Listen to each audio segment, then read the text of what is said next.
Hello, ladies and gentlemen, boys and girls, college football fans across the nation and around the world. This is the Tim May Podcast. This is a very special Tim May Podcast, Awesome Award, because this is a pregame Tim May Podcast for the first time in 2020.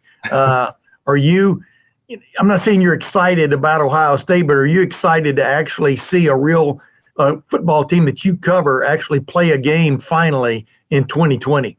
Yeah, I mean, Tim, I am excited for Ohio State because that's the team I cover that you alluded to that we both have for a long time. And I feel, really good for the people that get the opportunity to do what they love.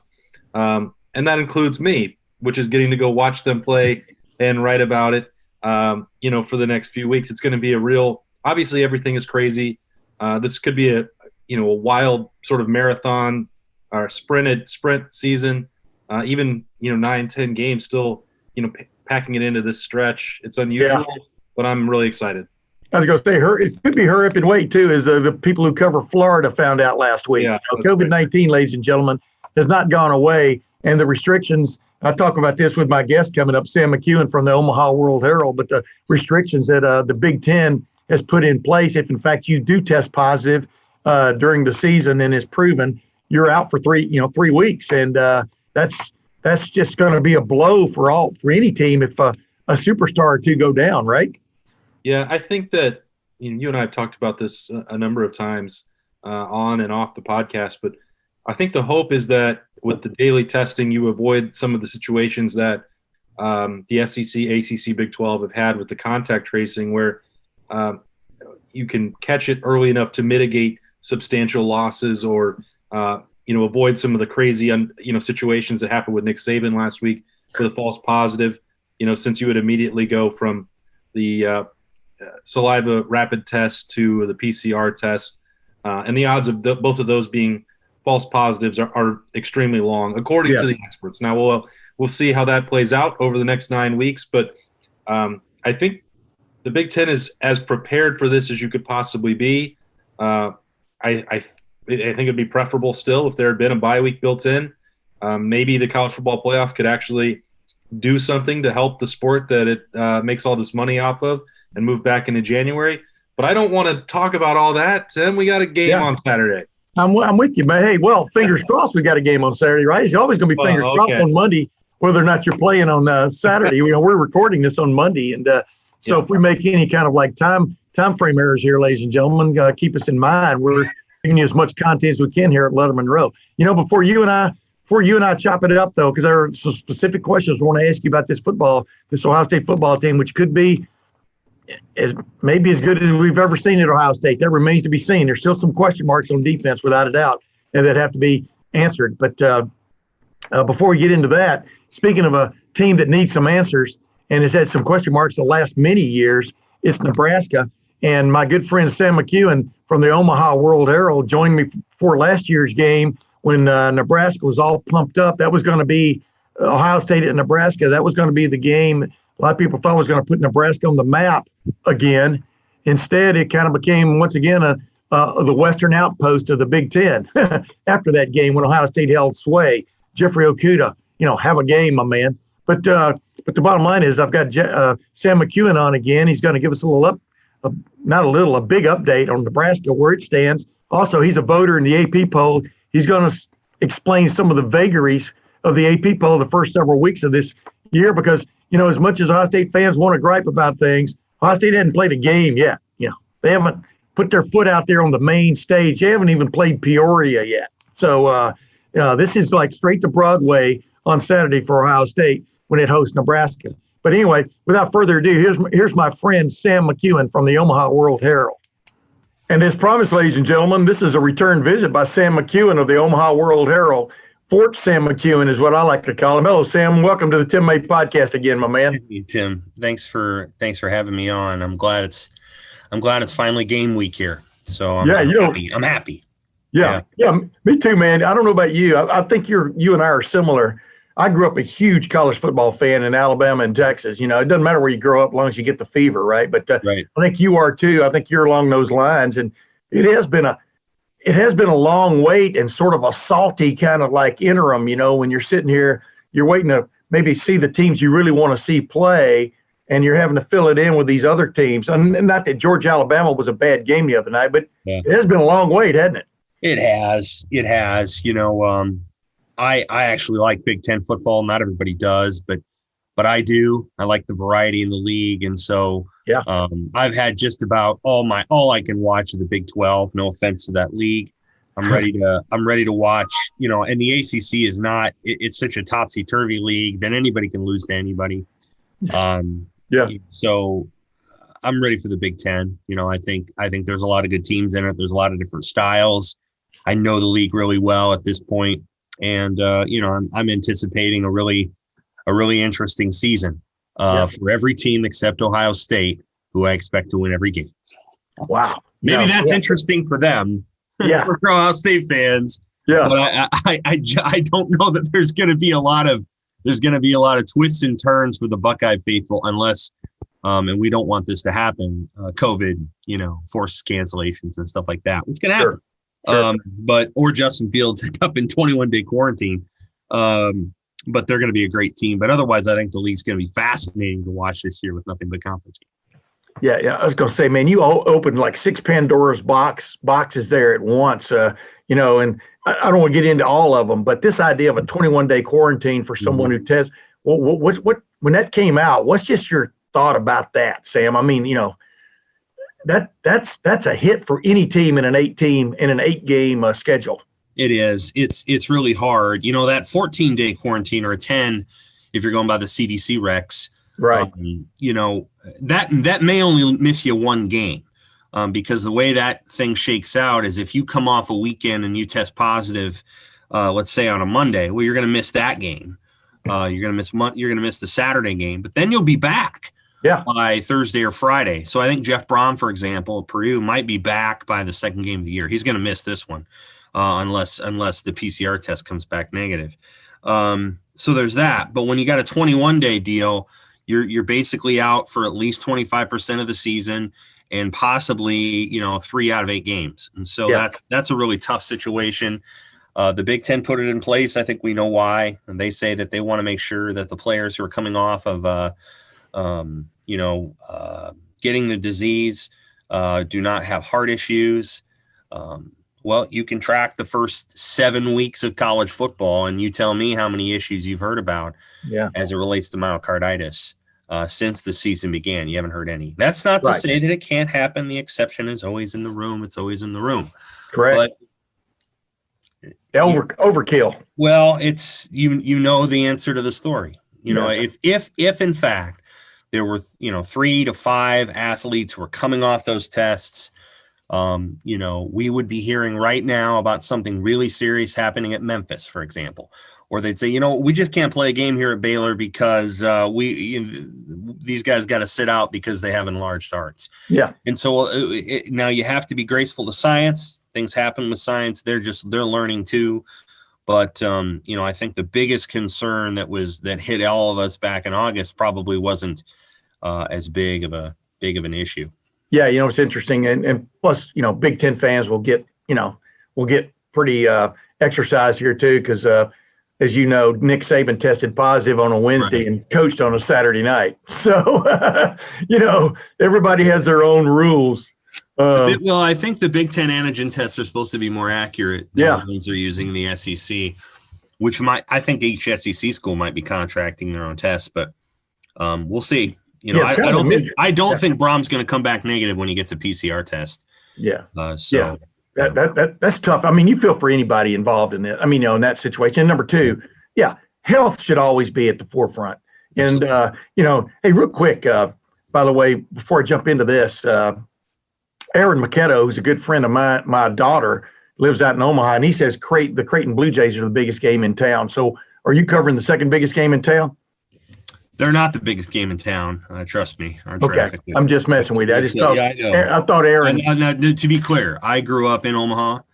So I grew up a Nebraska and Creighton basketball fan. Back when I was growing up, you didn't have to pick one or the other. Right. So I grew up with Benoit Benjamin and Bob Harstad and Jed Gallagher and all these guys. Loved Creighton basketball growing up. Still like Creighton basketball. They do have the best basketball team in the state.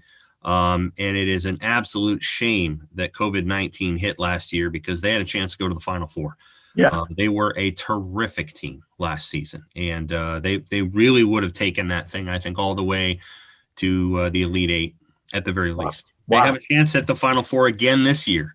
They'll be in the same tournament as Ohio State up in Sioux Falls, and I would not be surprised if the two teams played each other for the title. Wow. That's interesting. Ladies and gentlemen, there you go. This Tim May podcast covers all the angles, even though we kind of focus on football. Hey, let's get right to it. Sam, number one, we wouldn't be sitting here today probably talking about the season opener, which is just days away in Ohio Stadium. I don't think if it hadn't been for the Nebraska parents and fan base and administration and the Ohio State parents, fan base, and administration. Do you agree with me on that, the way they demanded, in essence, a revisit of the situation that wouldn't be revisited, that in fact football was going to be postponed until the spring, whatever that means. But do you agree with me on that point that we probably wouldn't be sitting here talking the start of the Big Ten football season?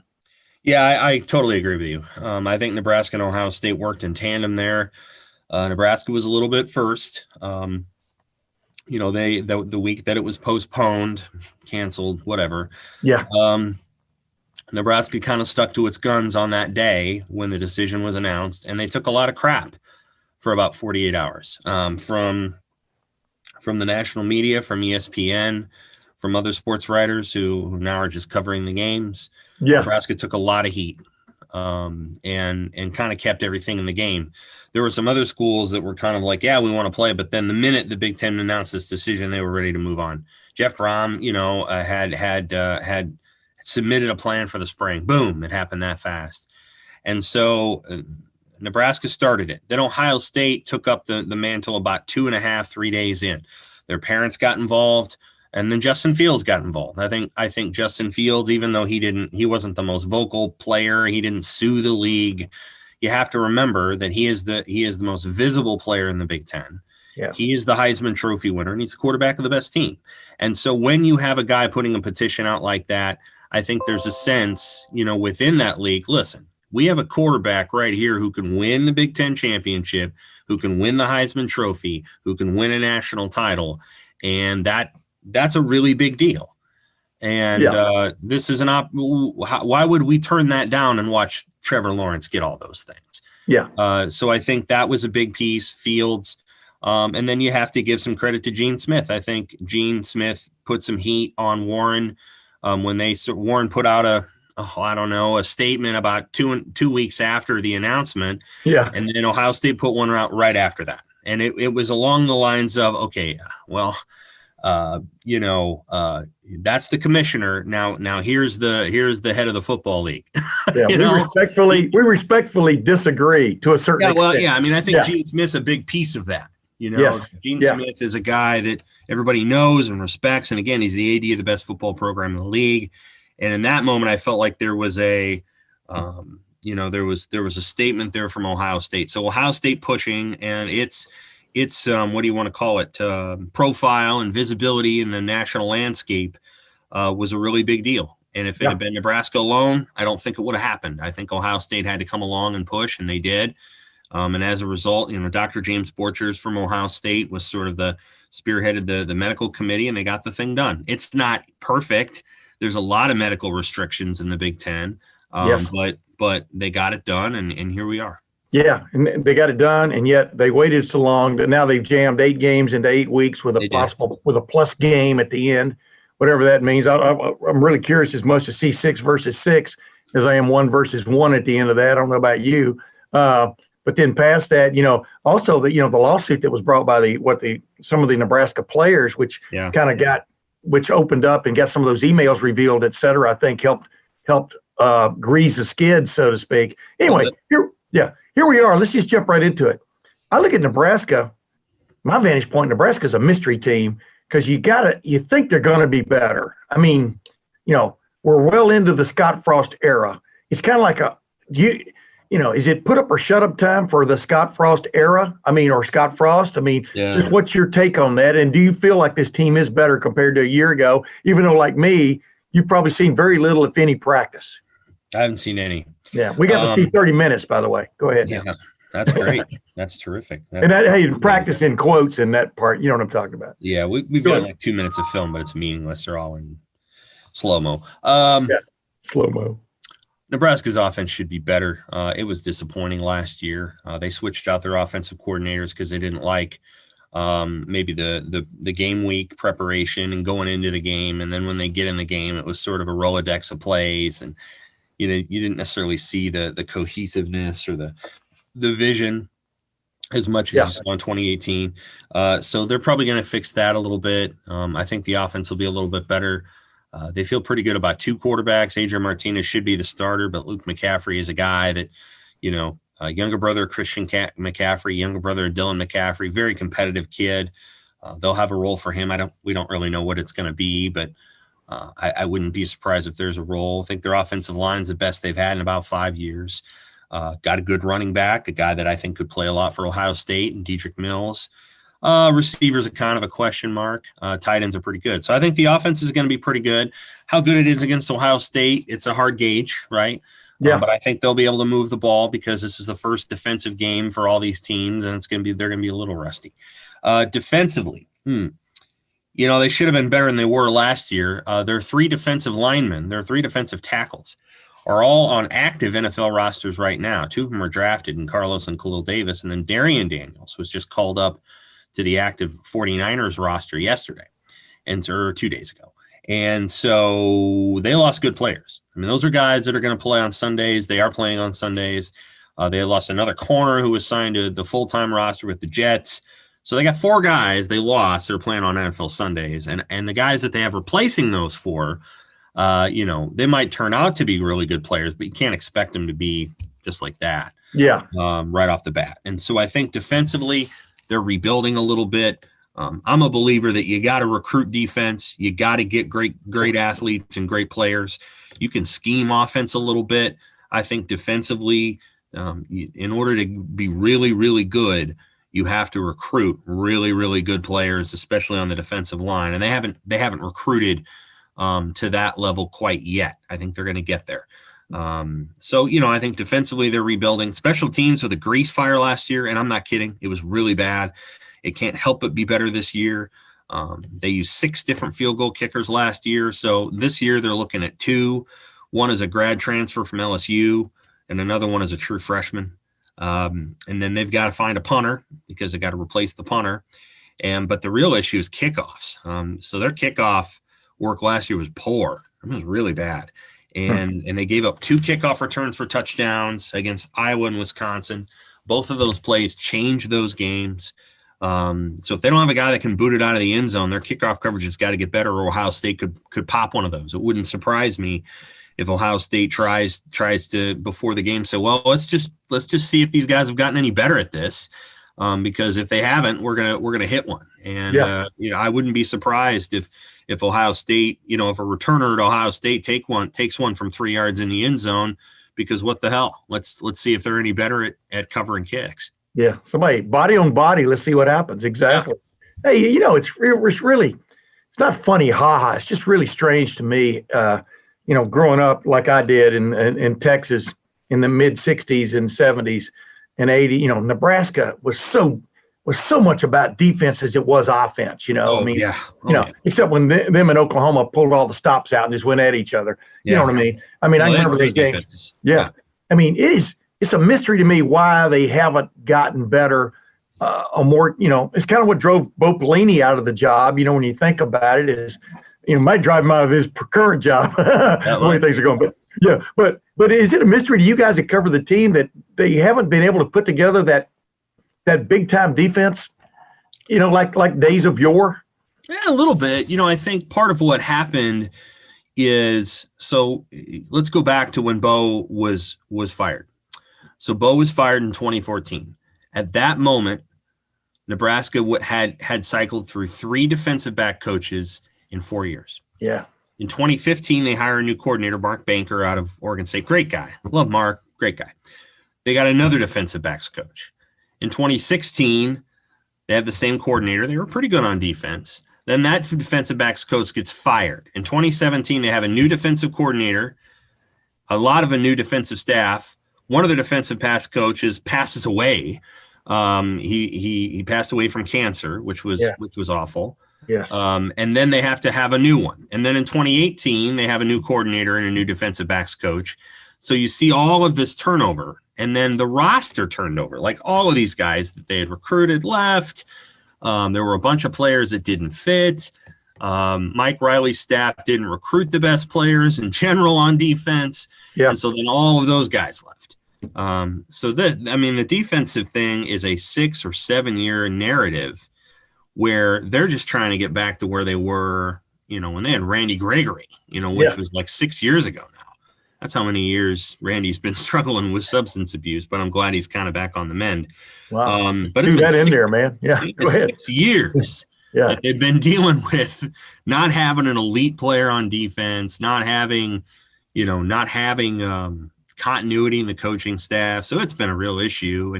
And I think anytime you have, Ohio State can cycle through coordinators, and they have, as you well know. Yeah. But they have the players. I mean, they have unbelievably good players. And Nebraska just doesn't have that caliber of player. So you either need to have the great players, or you have to be able to have some continuity in your coaching staff. Now, Nebraska has the latter now. I think their player recruiting is getting better, but they had to switch from, a 4-3, which is what Bo ran and Banker ran, to a 3-4. And, it takes time to recruit the pieces for a 3-4, and they're finally getting there. They have a young defensive line anchored, potentially anchored by a guy by the name of Ty Robinson, who's a good player, major recruit from 2019. They expect a lot of him. They got some linebackers from a couple years ago that they really like and are developing, but it's young. It's a young, the older guys on the defense are pretty good, but not great. The younger guys have the chance to be great, but they're young. Yeah. And so I think that's they're caught in the middle a little bit. And to put it in context with Ohio State, everybody watched that Ohio State-Nebraska game last year. I don't think Nebraska thought Ohio State was as good as it was. I didn't think they were as good as they were.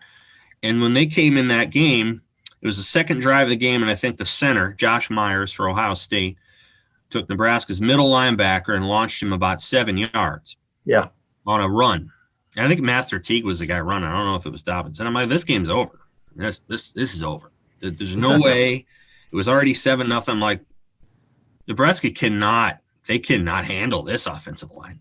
Yeah. They didn't. And honestly, isn't Ohio State's offensive line going to be just as good this year? So I don't know how. I think the big challenge is going to be stopping Ohio State's run game without putting 8 guys or 9 guys in the box. And I don't know if Nebraska can do that. I just that's the thing, is that when you go against an elite offensive line like Ohio State and Wisconsin, I still think Nebraska has a ways to go in being able to handle the down in and down out wear and tear that comes from facing Wyatt Davis and Josh Myers and those guys. Yeah.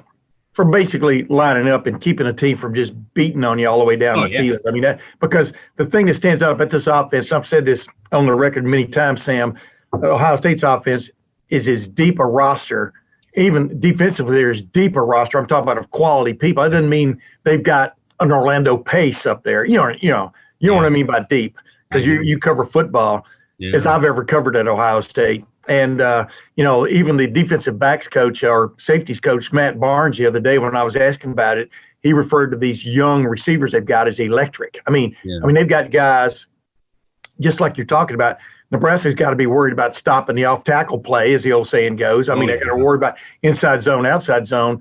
But then you got to worry about these guys on the outside, which may be as deep a set of wide receivers as I've ever covered at Ohio State. Whether on par with Alabama's group, which is pretty darn fantastic right now, as we all know, remains to be seen. But that, to me, is the big challenge for Nebraska, as you just pointed out. I wanted to get to this, though. The battle for the quarterback job, how does that help or hurt Nebraska, do you think? I mean, people keep looking at Adrian Martinez. This should be his champagne year. And yet you got McCaffrey transferring in from Michigan, and you're going, wow, this is an interesting will competition make Martinez better, do you think? So this is Luke McCaffrey, not Dylan. Not Dylan. Yeah. So Luke is the youngest of the 4 McCaffrey brothers, and they recruited him out of high school. Yeah. I get them mixed up, man. That's all right. The interesting thing about Luke is that he didn't play quarterback really until his senior year, because Dylan was the quarterback through Luke's sophomore year, and then they had another guy, I think Steve Stenstrom's son, who was Blake Stenstrom, who was a quarterback, I think, Luke's junior year. And then Luke didn't play quarterback, I think, until his senior year. So anyway, the thing about Luke that people really like is A, he's really smart, so he understands the offense, and B, there's just a lot of infectious energy that goes with him that can just kind of get you, that can just get a team going. Yeah. You know, and it's the energy that the youngest kid in a family would have. It just, there's a little bit of a chip on the shoulder. There's a little bit of whatever. Martinez is pretty cool. So he's a little bit more, laid back, California, a little bit more introverted in that way. And so I think it's probably been good to push him a little bit out of that shell into a little bit more of a, coaching everybody else on the field. Yeah. Luke's good at that. Martinez has to stay healthy. Has to. When he gets banged up, he's not really the same player. Now, you could say that a lot of people, but he's not. Like, when he's injured, you can tell, and he's not as good. So one, he's got to stay healthy. Two, he's got to trust his receivers a little bit more, because I think at times last year when stuff wasn't open, he wouldn't be patient and let routes develop, and he'd throw into traffic and all that, and he's got to get better there. And three, he's got to not turn it over quite as much. Martinez has all the physical ability in the world. Ohio State fans saw him in 2018, so they know what he can do physically. He had a great game that day, outplayed Dwayne Haskins that day. The problem with Martinez last year is he, A, got banged up, B, his receivers weren't very good, and C, he does turn it over a little too much. And he's got to not make, it's natural for a quarterback to turn it over once a game, whether it's a fumble or an interception. It's probably going to happen, but you can't make the 2 and the 3 mistakes. And Martinez has had an issue with forcing in traffic and making throws that are not only unnecessary, but they're on like first down. Yeah. And those are always the hardest. It's 3rd and 17 and you're at somebody else's 33. Maybe you got to do something to get yourself in range. There's been some situations where they're 1st and 10 at somebody's 23 and he's throwing a pick. That's not the time to press. Yeah. So, I think he's got to get better at knowing down and distance and all those things. If he improves there, I think he's going to be their starter all year. But Luke, I think, will have some sort of package. He's a good runner. He's fast, and he can throw on the run. Luke, I don't know. We'll see. We don't know how good of a pocket passer he is. We haven't seen it. He's thrown a couple of screens in the pocket. We'll see how good of a pocket passer he is. But on the run, he's dangerous. He can't catch him really, and he can throw on the run. So they'll have something for Luke. We don't know what, and they may not show it all against Ohio State. It kind of depends on the game. If Ohio State gets up 21-0 early, and they might, how much do you want to show? Yeah. Hey, when you're sitting out there last year, game day was there. You could feel the energy before that game, et cetera. And as that first half develops, and then in my opinion, the exclamation point was when Jeffrey Okudah has an interception when he's laying on his back. Yeah. Sometimes things aren't meant to be, right? I mean, was that the sense in the stadium last year over there? I mean, because, everybody was hyped. Well, was it sort of falsely based hype? Yeah. If they'd finished that drive off and scored a touchdown, maybe that game takes a different trajectory. Maybe it's a much more interesting game for quarters 2 and 3. I still think Ohio State would have pulled away and won. That play kind of took all the air out of the stadium, certainly deflated Nebraska's sideline. The biggest challenge that Nebraska had in that game is that they couldn't stop. They simply could not stop the run. Yeah, it had to be a scoring contest is what it had to be. Yeah. Anytime you're giving up, I mean, who are we kidding? If you're giving up what they gave up in that game, which, by the way, was 368 rushing yards at 6.9 yards a clip, wow, not going to win. Yeah, So, yeah. Yeah, but I tell you what, though, man, when Nebraska jumped in the eye there, an homage to the old days. Yeah. The success they had was Ohio State clearly was scrambling on defense. I mean, you could see it. Like, what the hell is this? You know, yes.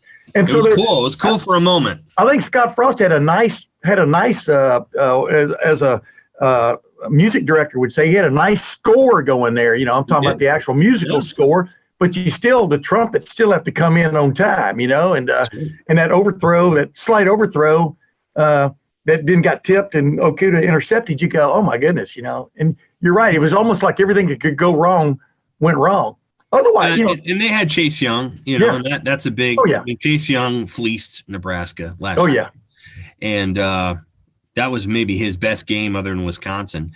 And then Okuda made a great interception. The first interception was an elite play by him. Yes. And then, you know, the second one was kind of lucky. But again, it's just players making plays.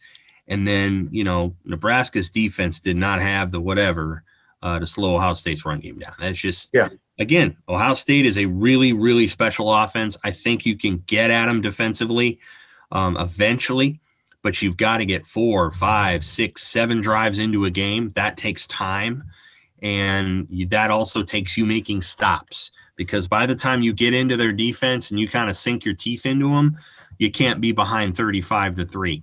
Yeah. So the biggest challenge with it's kind of like, you know, that's the biggest challenge with Ohio State. You can get their defense, but you do it, you know, multiple drives into the game, and you have to hang in there until then. And most teams just have not been able to do that. Yeah. Well, hey, let's get to some. You vote in the AP poll, don't you? Do you still vote in the AP poll? Yeah. Before we get out of here, I was really interested last week, and I was talking about it, how Texas A&M beats Florida, and Florida still ranked ahead of Texas A&M in last week's poll. I don't remember where those two teams were this week. I think it's the same situation. Same thing, yeah. But you're a poll voter. I would think you're a sane guy. You probably you voted Texas A&M ahead of Florida, didn't you? No, I didn't. You didn't? No. Reasoning for that? Just a quick reason. Well, I have a formula that I use that stacks all that stuff together, and I go based on opponent and where they play the game, and just game control, and like how long they were in control of the game. Gotcha. Rushing yardage, things like that, and Florida just ends up higher on that list. It's a really tough year.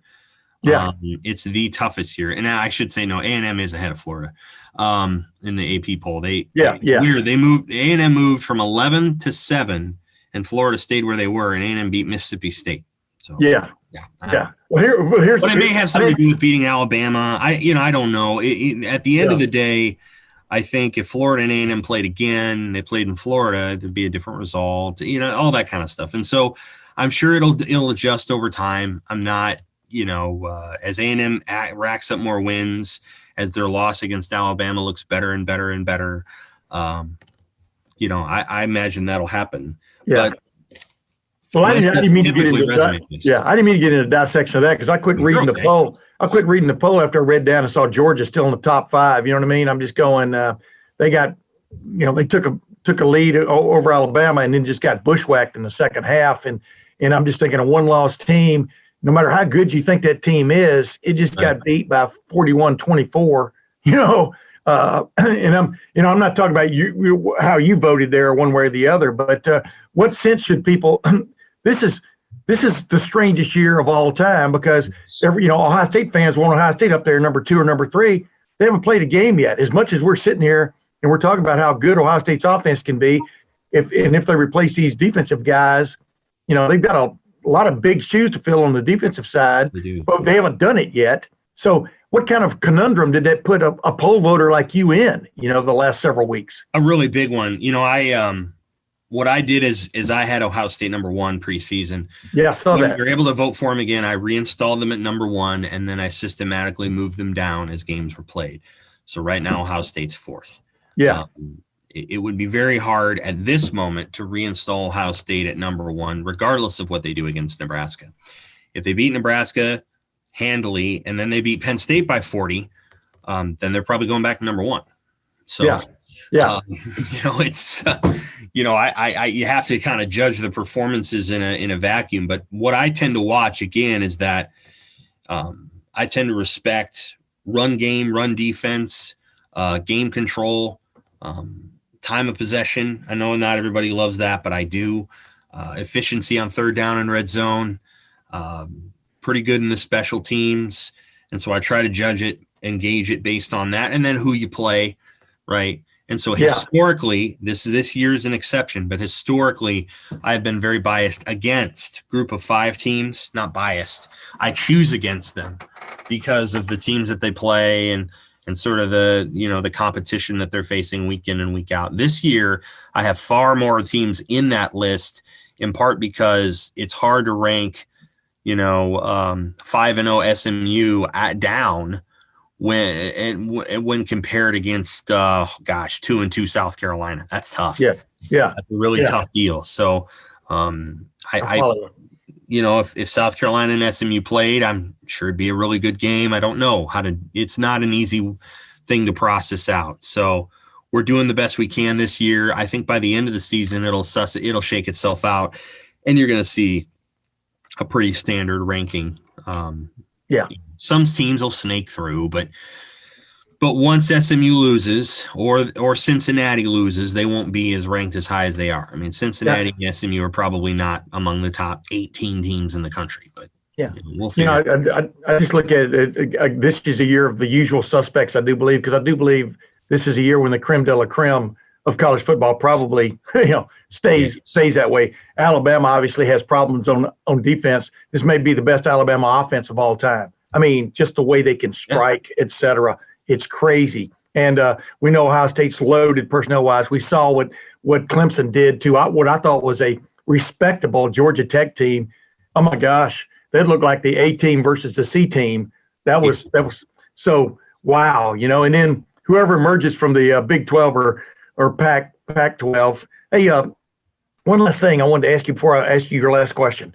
The Pac-12, is it waiting too long to be in the consideration, or what's your take on that? November 7 is a long time from now. It's probably too long. It's going to be hard if anybody in the Pac-12 loses a game.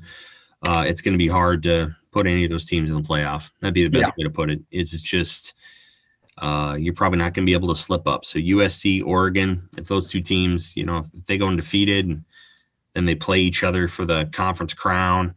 I think the winner might be in the playoff, but anything short of that, I don't see it. I keep telling people though, Alabama hadn't played 10 games yet as proposed. You know what I mean? I mean, this COVID-19 thing, you keep wanting to like project like it's a regular year. You don't know who's playing from one week to the next, really, like with Florida, et cetera. So we'll see what happens. Hey, last thing, how do you see it playing out Saturday? You don't necessarily have to give me a prediction, but how do you see it playing out Saturday in Ohio Stadium? It's going to go from the horseshoe to the world's largest echo chamber. You know what I mean? With just the parents pretty much there, and maybe family of the coaching staffs, et cetera. But how do you see it playing out Saturday?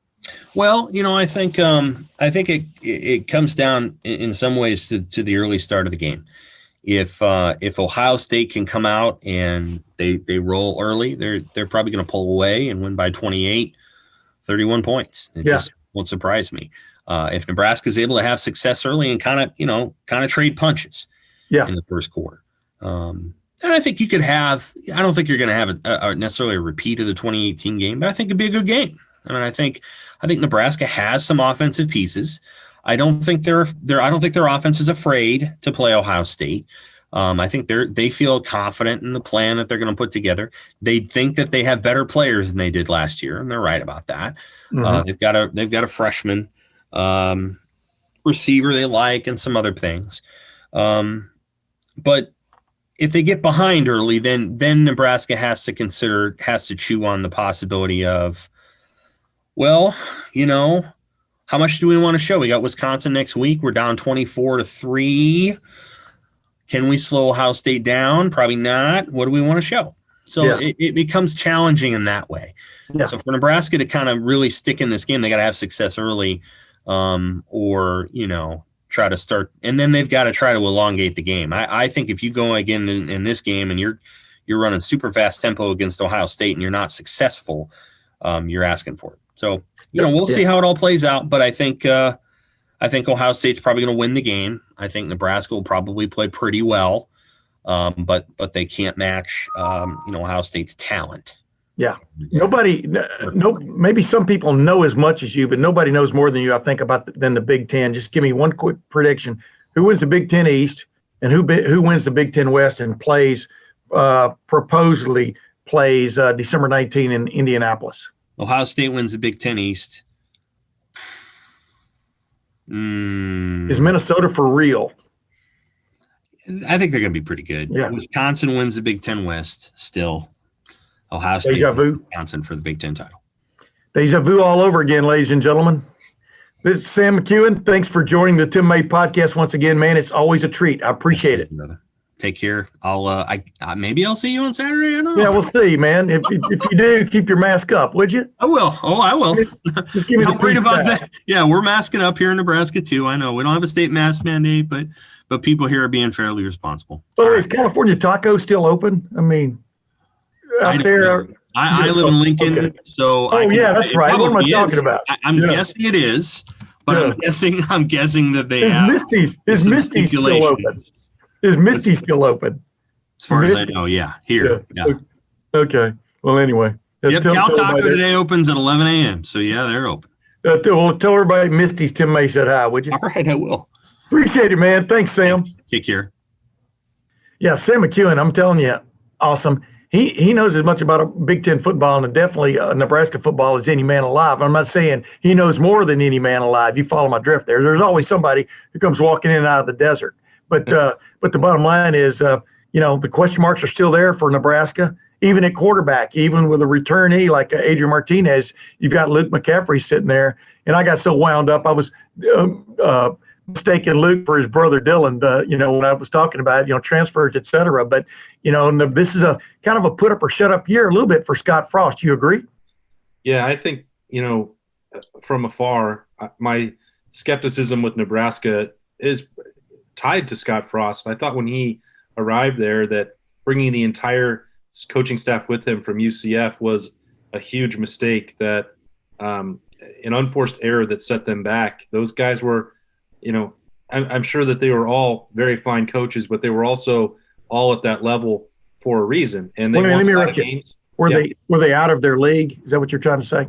I think I'm joking, man. Trying to take a complete staff from that league, whole cloth, and then to go compete in the Big Ten is a completely different animal. It's a different recruiting area. Yes. It's much higher level competition. I thought that loyalty is great, and it's a fantastic quality to have in a human being, but it doesn't often lend itself to success for college football coaches. You think about when Urban Meyer had his most success and starting over at Ohio State was not bringing as many comfortable, familiar faces possible. One or two, great. But you think about his highest level of success, it was finding an outsider like Tom Herman. It was bringing in Chris Ash to help coordinate that defense ahead of the title season. I could go on and on, but sometimes I just felt like that was a very strange move for him, and it really set Nebraska back. So we'll see where they are on Saturday in terms of that rebuild. It's probably not fair for them to have to be compared to Ohio State at the peak of its powers, on the road in week one with all the new stuff that comes with that this year. But, I have some doubts about, Scott Frost that just started with a decision that I thought was, probably came from the best intentions, but it was not the right thing for Nebraska. Little trivia for folks out there. 2011 was the last time Nebraska beat Ohio State, and the only time Nebraska's ever beaten Ohio State, and the last time Michigan beat Ohio State. What do you think about that little trivia? Well, interesting, huh? The last 8 years at Ohio State have been. I have a hunch that streak is going to continue, Tim. Yeah, I do too. Saturday, I do believe that. Well, let's just jump right into it because we want to talk about the Ohio State football team, the second team under the direction of Ryan Day. First question I want to ask you, I want terse, succinct answers to these things. Who will be a player that people know very little about right now who will emerge on this 2020 Ohio State football team is, let's call it, as a star? Who will be a guy that will not just play a lot, but maybe emerge as a star? Give me one name. I think nationally, most people don't know about Josh Proctor the way that you and I do. And that position. Stole my name, man. I know that. I've touched on that before last week, and I think the same applies to Cameron Brown or Seven Banks. Yeah. You know, our audience here is going to be finally in tune with, the recruiting and the young guys coming up through the system. But in terms of becoming a national household name, I think all three of those new defensive backs, Seven Banks, Cameron Brown, Josh Proctor, can all become national stars because they're about to build their draft resumes and go through the roof. It will not just be Sean Wade in the back of that secondary. Okay, this may not totally qualify. I'm gonna throw it in there. Everybody knows Zach Harrison. Zach Harrison played more and more as the year went on last year and made some play. The guy that I am interested to see take that next step, if he can stay healthy, is Tyreek Smith. Tyreek Smith, I think he has the goods to at defensive end to become a little bit of a terror because he definitely has that step about him, that step to the quarterback that you can't coach. And I'm interested in watching him. Everybody knows about Jonathan Cooper, Tyler Friday, a lot of these guys. Tyreek Smith is the guy I've got my eye on. Number two, who of these young, I'm talking about freshman receivers, we know about Chris Olave and Garrett Wilson. I've talked about Jameson Williams until I'm cross-eyed. I think he will emerge as somewhat of a playmaker for Ohio State. There's so many of those guys there, though, you've got to get the ball to. Too bad you can't cut it up and throw to three guys on the same play. But I digress. Who of the four freshman receivers, and only name one, don't name any of the other guys in any kind of explanation. Just give me one name of the four freshman receivers that you think will emerge as a regular and possibly jump onto the national scene. That's not fair, Tim. No, just give me one. Jackson Smith and Jigba. I have heard more about Jackson Smith and Jigba since he arrived in January and even just those three practices in March than anybody else. I'm not allowed to name any of the others, so I won't. Right, exactly. But Jackson Smith and Jigba, I think, is the combination of physical readiness, mental readiness, experience at a high level, Texas high school football, knowledge of the offense. I think he is the most ahead, and I believe he will have a chance to get more touches than any of the other four. Did I tell you about when I went to – I want to keep going. I was driving back and forth to Texas a lot when my mom was going through her ordeal, and I was at a Lufkin gas station, and there was a guy sitting there, and he had a car, and he had license plates, and at the bottom of the license plate said Rockwall. And I went, Jackson Smith and Jigba. And he went, great player. I thought it was his first. We had never met, and the rental car I had actually had North Carolina plates, so he had no idea. I said, I'm from Columbus, Ohio. I know about him, and it was pretty funny. The first thing out of the guy's mouth was great player. So I agree with you on that. My pick is Julian Fleming. I think he looks the part. Things I'm hearing is he's catching the ball, which is key for a wide receiver. And I'm telling you, just like with G. Scott, these guys. Oh, I named two. Sorry. Let's throw Mookie Cooper out there too for the heck of it. But these guys, they look the part. I mean, Julian Fleming looks like he's ready to play college football. The little bit we got to watch him in the spring and in that preseason practice we got to watch 30 minutes of. I'm impressed by Julian Fleming. I think he has the goods. Okay, defensive tackle.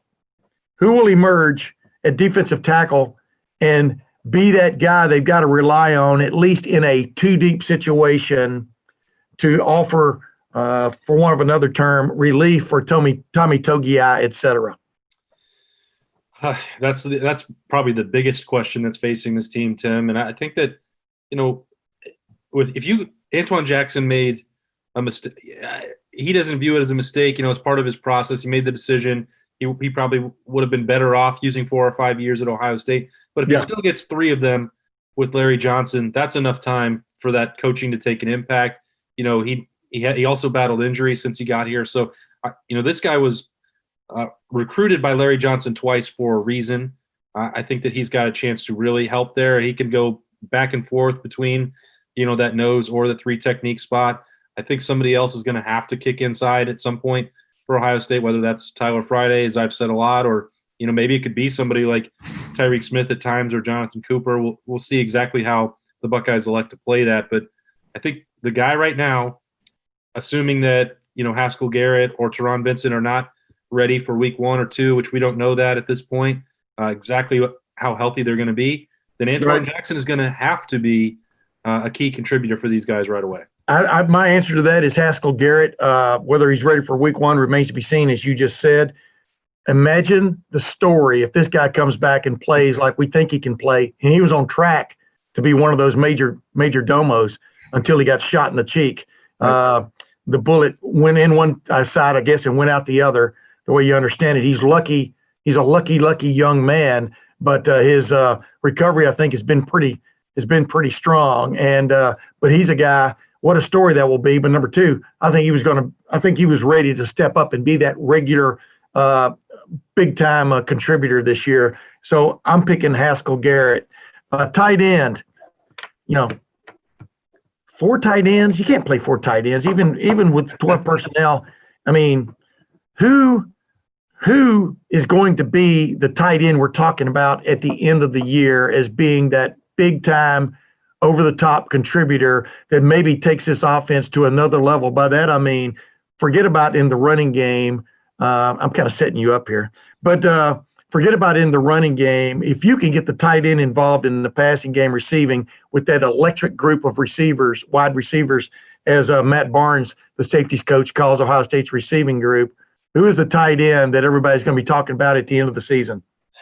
I know what the sexy answer is, but I don't think that it will be Jeremy Ruckert.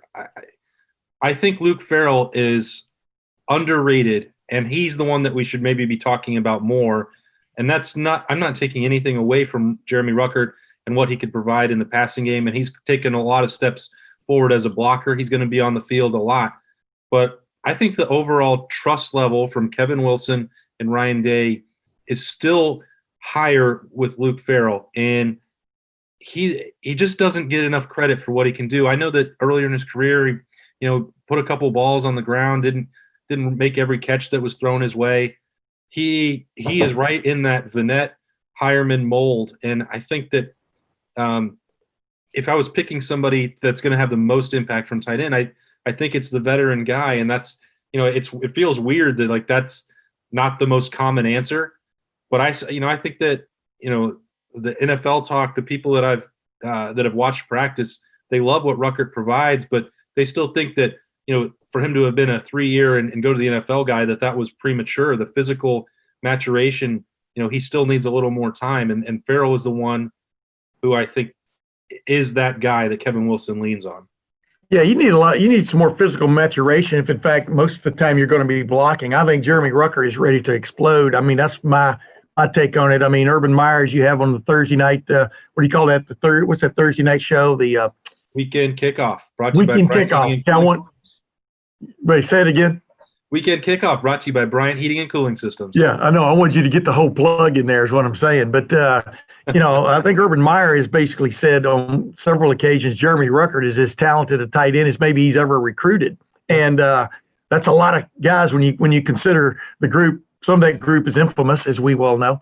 But the bottom line is, I think Ruckert in this offense, if they go to 12 personnel a lot, I think Ruckert's going to be that guy's going to swing out and skinny posts, et cetera, maybe rule the middle of the field and just give Ohio State offense that much more of a threat for the opposing defense to deal with this year. I think Jeremy Ruckert is my answer.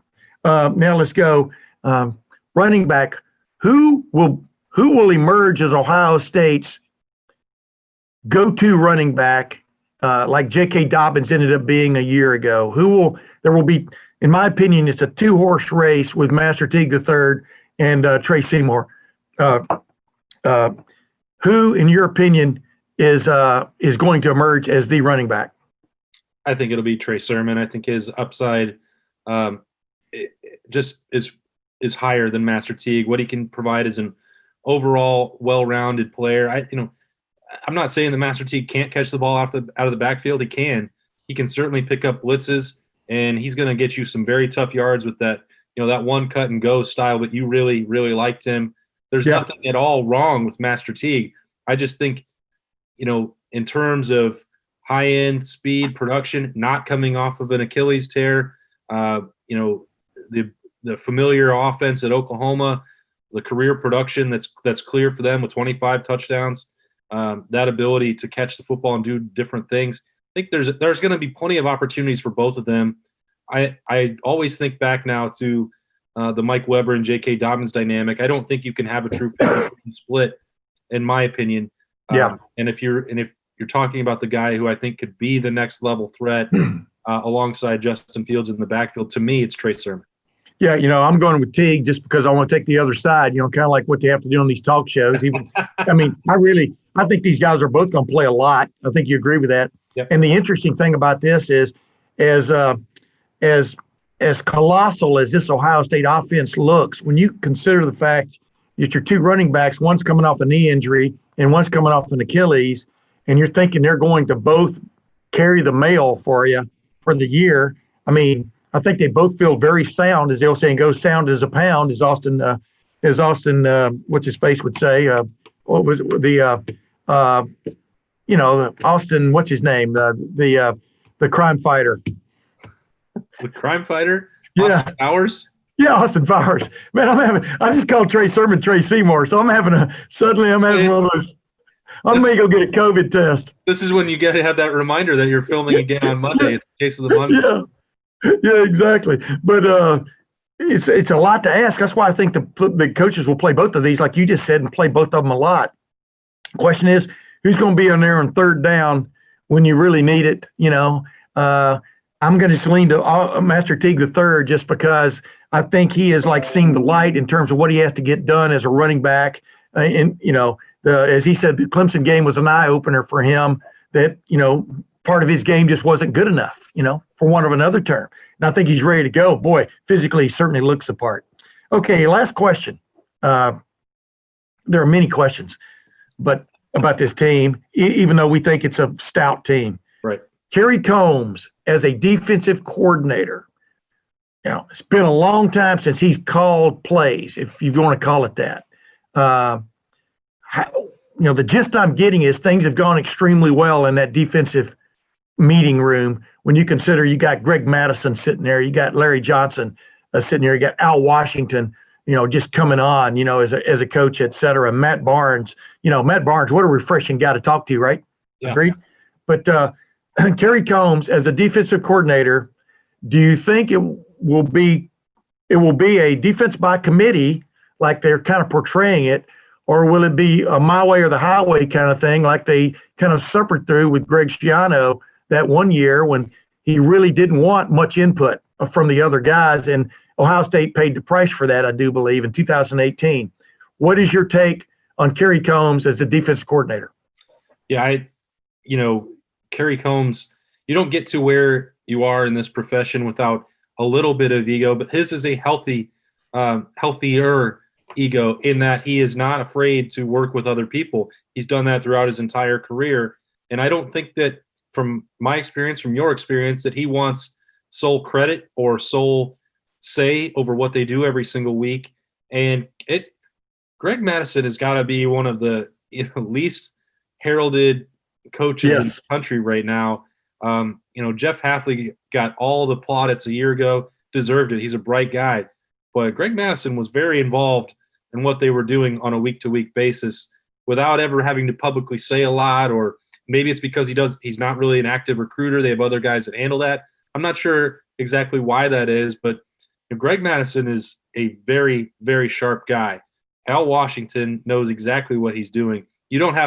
Kerry Combs doesn't have to meddle in the defensive line. He's going to give Larry Johnson, the chance to do whatever he needs to do. So, he wasn't brought in to overhaul a defense, to, become a dictator, to bring in a new scheme or anything like that. And Kerry Combs knows how to fit in and what this team needs. And he now has some added, expertise that he can provide after those 2 years with the Titans and some very bright people down there. So I wouldn't expect anything less than the Silver Bullets staying at that high standard with Kerry Combs, and that it'll be a collaborative effort. Yeah, I'm very curious to see just how the game is called, and it's a collaborative effort. But I'm just curious to see if Kerry will be a little more aggressive up front.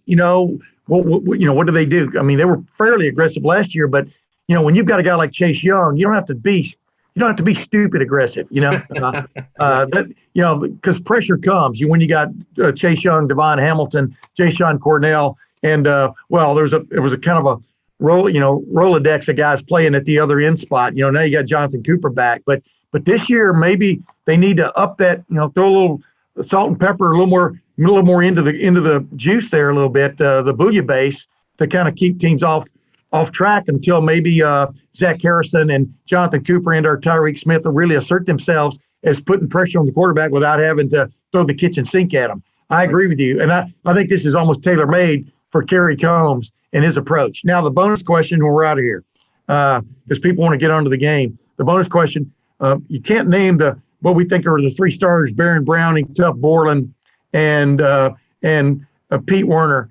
Who of those other linebackers will people be talking about by midseason as, man, this guy should have been playing a long time ago? A long time ago. Oh, you stole my man. Go ahead. I mean, there can't be anybody else. I mean, that's just, and I think that this is a year where answer first. Well, yeah, I'm surprised that you didn't, or that you said don't say Taraja Mitchell. I think that this is a great situation for Ohio State to be in with those middle linebackers. And, people were clamoring in 2014, why isn't Raekwon McMillan the full-time guy? Well, because Curtis Grant was healthy, elevated his play, and they were able to, go back and forth and stay fresh. And both were able to provide leadership and understanding of the calls, and one did some things a little bit better than the other. And that can be the exact same case here, that, look, Tuff Borland is a guy that Ohio State simply wants on the field at middle linebacker. If you're going to go stop the run, and there's almost nobody better to do it. I'm not saying that he is an NFL linebacker. I know what his limitations are as well as anybody else in terms of the next level. Yeah, Roger Mitchell has the physical off the charts. It's almost the exact same situation as Grant and Raekwon McMillan once was, and that worked out perfectly. So this can be the year. Taraja Mitchell takes a step forward, and then next year he becomes a true superstar. There's nothing wrong with that development plan. It has taken longer than he would have ever imagined. I get that, but sometimes there's good reason for that, and he had to work through injuries and everything else. I think that everyone will see him hit a bunch, and they'll be talking the way you teed it up there by the middle of the season. Yeah, since you stole my guy, I'm just going to say Kevon Pope and Dallas Gant, and to sort of cover the waterfront with my two answers. I think both those. I mean, seriously, awesome. I really think they could put three other starters on the field and be pretty damn good. Do you agree with that at linebacker?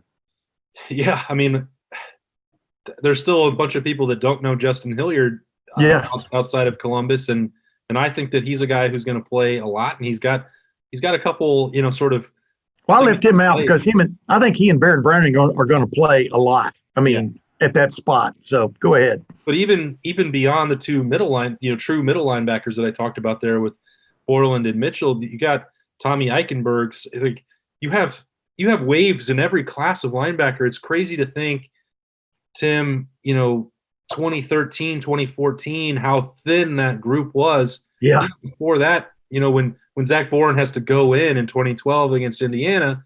But then, they missed on the next clash with Trey Johnson and another Mitchell that, didn't work out. They were missing on linebackers, and that was a thin group. And Luke Fickell helped revitalize it and build some of this up before he left. And they've got Al Washington doing some great work with them. They've got some freshmen and sophomores now behind this other wave of juniors that position is set up for a long time to come, as long as they keep that same patience that Dallas Gant, Taraja Mitchell, and Kayvon Pope have shown over the last couple of years as well. Yeah.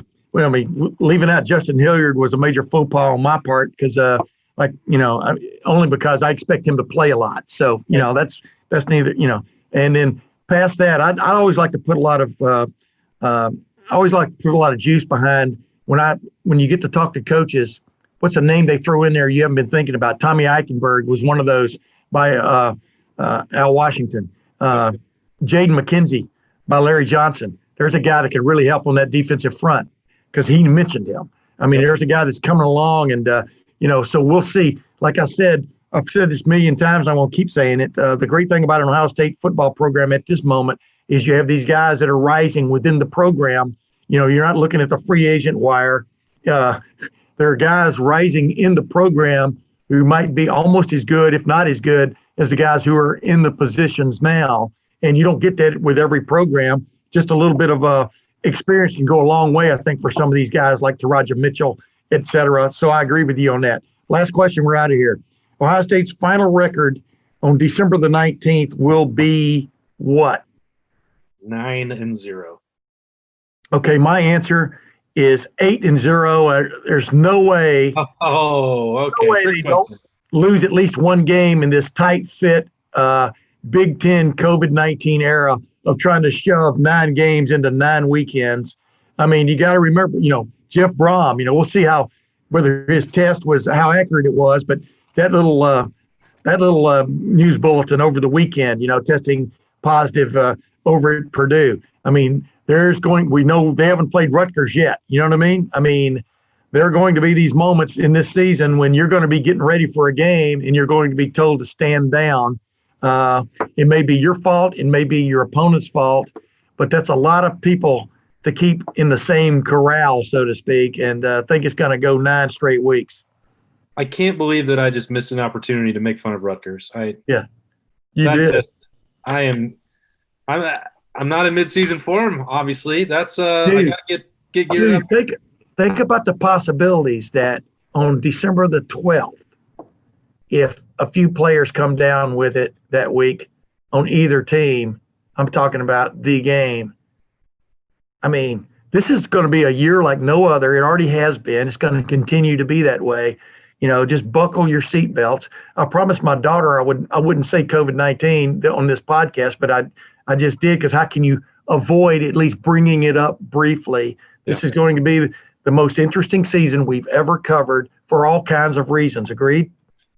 Yeah, and that part is still exciting, terrifying all at once. I mean, you have to, when you're doing what we do and have done for a long time, that you don't ever really get to relax fully when the season starts, because anything can happen at any time. And this has ramped it up 10 times, 100 times with what an illness that could sweep through a team, a pandemic. I've never been around anything like that. So trying to get from 1 week to the next to project what's going to happen on December 19th or December 12th, like it's foolish almost to even look ahead that far. You said it early on, like it's Monday of game week when we're recording. You just hope that you get to Saturday, and I hope that Ohio State and the Big Ten can do that 9 straight times. I just hope it gets to Tuesday, because that's when this thing drops. You know what I mean? And, we, as you and I both know, covering Ohio State as long as I have, and definitely, even as long as you have, stuff happens, man. This is a 24/7 kind of beat. Has been for a long time. But ladies and gentlemen, hopefully this endures. Appreciate my friend Sam McKewon from the Omaha World-Herald coming on. Always appreciate Awesome Ward. By the way, I like Awesome Ward because it sounds like I'm almost saying Austin. So, it appeases both sides, both the people that don't like me calling you Boston, but it appeases my side to have a nickname for you. So, ladies and gentlemen, well, like I said, for Awesome Ward, this is Tim May. Until the next Tim May podcast next week, we'll see you then.